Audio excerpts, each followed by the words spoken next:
الحمدللہ رب العالمین والصلاة والسلام علی سید الانبیاء والمرسلین۔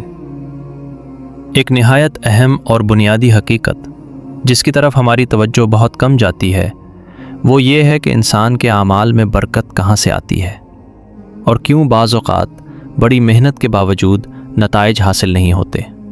در حقیقت برکت کا تعلق محض کوشش سے نہیں بلکہ اللہ کے نام کے ساتھ وابستگی سے ہے، اور یہی وجہ ہے کہ شریعت مطہرہ نے ہمیں ہر کام کی ابتدا بسم اللہ سے کرنے کی تعلیم دی ہے۔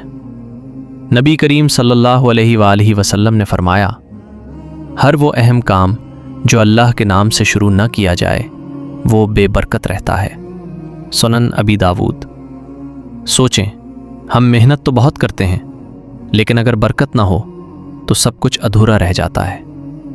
بسم اللہ صرف الفاظ نہیں، یہ ایک اعلان ہے کہ یا اللہ، میں یہ کام اپنی طاقت سے نہیں تیری مدد سے شروع کر رہا ہوں۔ ایک اور حدیث میں آتا ہے، نبی کریم صلی اللہ علیہ وآلہ وسلم نے فرمایا، جب انسان کھانا کھاتے وقت بسم اللہ پڑھتا ہے تو شیطان کہتا ہے، آج نہ تمہارے لیے یہاں کھانا ہے نہ ٹھہرنا۔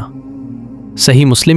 یعنی بسم اللہ پڑھنے کی عادت آپ کے گھر، آپ کے کھانے، حتیٰ کہ آپ کی زندگی سے شیطان کو دور کر دیتی ہے۔ ذرا غور کریں نا، ہم دن بھر بے شمار ضروری اور غیر ضروری الفاظ ادا کرتے رہتے ہیں، لیکن کیا ہم اپنے ہر کام کے آغاز پر ایک لمحہ نکال کر بسم اللہ نہیں کہہ سکتے؟ آج سے ایک عادت بنا لیں، چاہے چھوٹا کام ہو یا بڑا، ہر آغاز بسم اللہ سے کریں۔ گھر سے نکلیں، بسم اللہ۔ گھر میں داخل ہوں، بسم اللہ کام شروع کریں۔ بسم اللہ کھانا کھائیں، بسم اللہ سونے سے پہلے، بسم اللہ اٹھنے کے بعد۔ پھر دیکھیں کیسے آپ کے کاموں میں برکت آتی ہے اور دل میں سکون اترتا ہے۔